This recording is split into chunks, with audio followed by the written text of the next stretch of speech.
Guys, स्वागत करतो माझ्या छोट्याशा ब्लॉगमध्ये. आणि आता मॉर्निंग झाले आणि मी आता आवरले माझं सगळं आणि आता मी चाललो आहे ऑफिसला.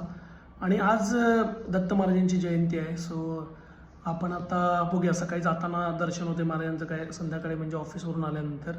आणि आज मी फुल डेमध्ये ज्या म्हणजे गोष्टी माझ्या ऑफिसच्या रुटीन असेल किंवा बाहेर मी वर्क म्हणजे फील्डवर असतो आहे त्या रिगार्डिंग थोडंफार मी तुम्हाला म्हणजे व्हिडिओद्वारे दाखवण्याचा प्रयत्न करेन. तर व्हिडिओ नक्की शेवटपर्यंत बघा. तर गाईज, मी ऑफिसवरचं काम माझं आवरून आता मी म्हणजे विजिटसाठी कागलला चाललो आहे. तर आज वातावरण मी बघू शकताय, वातावरण एकदम बेकार झालं आहे. जसं एकदम अंग वगैरे एवढं दुखायला लागलं आहे. व्ह्यू आजचा